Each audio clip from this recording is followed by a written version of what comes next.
Hello guys, আসসালামু আলাইকুম। তো দেখতে পাচ্ছেন এখানে দেশি হাঁস, ক্যাম্বেল জাতের হাঁস পালন করা হচ্ছে নদীর ধারে। নদীর ধারে আসলে অনেক কিছু করা সম্ভব, আমরা যদি চাই অনেক কিছু করাই সম্ভব।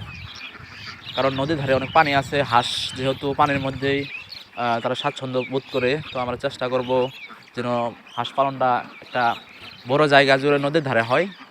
তো যেহেতু এখানে এসে আমরা দেখতে পাচ্ছি অনেকগুলা হাঁস একসাথে চাষ করা হয়, তাই আমি মনে করি যে যে সময় পানি একটু কম থাকে ওই সময় নদীর ধারে কিন্তু এই হাঁসগুলা পালন করা যেতে পারে। তো এখানে দেখতে পাচ্ছি মশারি দিয়ে চতুর সাইডে খোপ খোপ করে রাখা হয়েছে। তো চাচার কাছে যেটা জানতে পারি সেটা হচ্ছে যে খোপ করার কারণ হচ্ছে অনেকগুলো হাঁস এখানে চাষ করা হয়, তাই যেহেতু অনেক কুকুর আসতে পারে বা শিয়াল আসতে পারে, এজন্য চাচারা এখানে খোপ করে দিয়েছে যাতে তারা আক্রমণ করতে না পারে। তো একটু সামনের দিকে যদি আগাই, এখানে দেখতে পাবো যে কিছু হাঁস খাবার খাচ্ছে। তাদের খাবার সাধারণত চাচার কাছে জানতে পারি যে তাদের সাধারণত ফার্মের মুরগির যে ফিড আছে এই ফিডগুলাই খাওয়ানো হয়। এখানে দেখতে পাচ্ছি যে তিনটা হাঁস খাবার খাচ্ছে। আমাকে দেখে হয়তো বা একটু ভয় পাচ্ছে, এজন্য তারা অন্যদিকে চলে যাচ্ছে।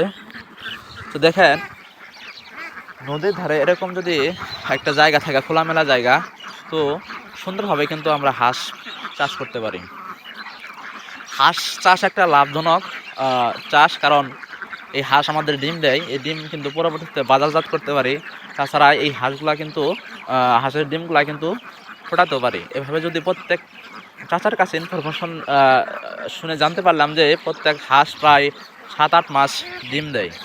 এই ডিম থেকে তারা কি করে, তারা হচ্ছে পরবর্তীতে ডিম ফোটায় মেশিনের মাধ্যমে, এবং এই ডিম ফোটানোর মাধ্যমে অনেকগুলো হাঁস কিন্তু এখানে ফুটে উঠেছে এবং তারা তাদের জীবিকা নির্বাহ করছে।